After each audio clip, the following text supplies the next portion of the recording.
बे बाथौआरि गुदि बाथौआरि न'खराव जोनोम जानाय हिसाबै साधारन सासे बाथौआरि बा बाथौ सिबियारि जानानै जे लासैनो जे जोंहा जोंनि बाथौखौ लानानै माखासे मानसिफ्रा सुद्रायनाय बा सोदांनायनि नामाव जे गुबुन गुबुन दालाय बाथौ जे खालामनानै लादों दा बेफोरो जों ज' जालायनो हानांगौ जा जालांबाय गावबा गावनि जे बिसास जे बुजिनाय बेफोरखौ लानानैनो जों ज' जानो हानांगौ अब्लासो जोङो दानि जे अबस्था बाथौआ जों उन्दै समाव जि बाथौखौ नुदोंमोन बे बाथौआ दिनै लासैनो मोनसे गुलेले जानो हमबाय दा बिनिखायनो जों ज' जालायनानै जायखि गुस्लायनायनि नामाव जोङो बे बास्लायना दालाय जालाया मानो बे दालायनिफ्राय जों ज' जालायनो हानांगौ गाव गावनि बिसासखौ दोननानैबाबो जों बाथौ हिसाबै ज' जानानै जोङो बाथौखौ जों फोथांनायनि जों बेब'स्थाखौ लानांगौ आरो बाथौ थाब्लासो जों बर' हारिया थांना थागोन हयथ' बर' हारिनि गेजेराव जोंहा अनेक धोरोम दङ जेरै हयथ' प्रथमाव जोंहा सरनिया जानानै संकरि जाहैबाय ओरैहाय बेराफारसेथिंजाय सोनाबथिंजाय नित्यानन्द बे बैष्णब बिप्लबनि नामाव जायफ्रा जोङो दिनै बर' हारिनि गेजेरावनो माखासे राजबंसि जालांबाय हारसा धोरोम जाहैबाय थिग बिनि उनावबो जोंनाव जेरखम बाथौनि गेजेराव ख्रिस्टान ब्रह्म बे रोखोमनि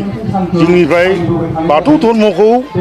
हयथ' नानान रोखोमै हयथ' बिसोरो बुजिनो हायियाव बा गावसिनि मथे बाथौ धर्मआ जायियाव बिसोरो बे रोखोमनि हयथ' आगान सुरलांदों दिनै जोंहा बुजिनायनि सम सफैबाय बिथांमोनाबो जाहाथे जुदियोबा बाथौखौ थोंजोङै लाखिनो हायाबाबो बर' जाथि हिसाबै बाथौनि मोनसे सिनखौ दोननानै बिथांमोना बर' हिसाबै जों परिचय लानो हायो बे रोखोमनिखौ जोंनिफ्रायबो जों सेस्था खालामनांगौ आरो बिथांमोनाबो ज' फैफिनलायनानै बर' हिसाबै बाथौखौनो मोनसे सिम्बल बाथौ धर्मखौनो मोनसे सिम्बल हिसाबै जों आवगायनो सेस्था खालामनांगौ बाथौ धोरोमनि सायाव सरकार बलते जन्त्र बे जन्त्रआ खुनु धर्म थाया क्षमतानि जन्त्र बावहा खुनु बेहा धोरोमबो गैया जाथिबो गैया खुनु माबा गैया बे जाबाय क्षमताया जेरै फैगोन बिथांमोना बे क्षमताखौ लागोन आरो बिथांमोना गावसिनि माबाखौ रायजोखौ सालायगोन बावहा धोरोमजों जेबो लोब्बा गैया आरो जोङो धोरोमारिफ्राबो जिखुनु धोरोमनि मानसियानो जानो बे ख्रिस्टानानो जा ब्रह्मआनो जा बाथौआनो जा जे सरकारनिफ्राय जे जोङो जोंनि धर्मखौ बिसोरो संरक्षण खालामगोन बे आसाखौ जों खालामनो नाङा जोङो जायखि धर्मआ थाया मानो जों बे धर्म फालंग्रा मानसिफ्रा जों स्वयं सालित जानो हानांगोन आरो थाखायै फैसायै संगठनै जोंनो निजे साफा बा मोनफा धर्मआ गाव गावनो आथिङाव गसंनानै थानायनि जों केपासिटिखौ लानांगोन सोरनावबा जों सोनारनानै सोरबा सरकारनिफ्राय जों सोनारनानै जों बा सोरबा मानसिनिफ्राय सोरबा गिदिर माहाजोननिफ्राय जों बिथाङा थाखा फैसा हरब्लासो बिथाङा माबा मोनसे संरक्षण खालामहरब्लासो जों जे जोंनि धर्मखौ जों रक्षा खालामनो हागोन बे आसाखौ जों खालामनाङा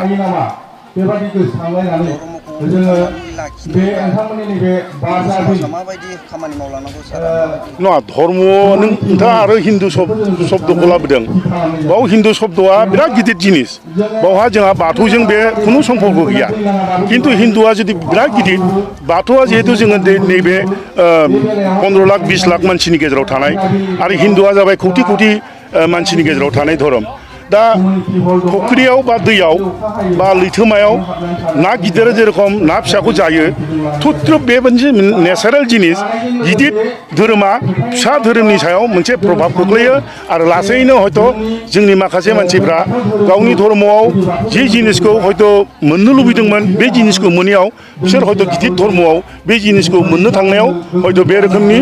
प्रभाबा जायो आरोखि जेरेखम जोंनाव दा शिबानो बाथौआनो शिब होननो नागिरो सरस्वतीयानो नामा बा लोक्षियानो माइनावानो लोक्षि बिदिखौ होननो नागिरो दा अनेक रोखोमनि जोंनि गेजेराव जाना बुजा बेफोर जाबाय हिन्दु समाजनिफ्राय जोंनाव प्रभाब गोग्लैनाय खोथा आरोखि दा बेबादियैनो सोरबा दुर्गा बाथौ सोरबा नारायण बाथौ सोरबा माबा बैष्णब बाथौ जोंनि गेजेराव जाद्लाजोबनाया दा बे जाहैबाय गुबुन गिदिर धोरोमनि बे जोंनि फिसा धोरोमाव प्रभाब गोग्लैनाय बेफोर धर्म बेल'नो जोङो जेरखम बुजिदों जाय मानसि बिथांमोना दिनै 100 बोसोर 150 बोसोर आगोल जोंनि बाथौ धोरोमखौ नागारनानै संकरि जाहैदों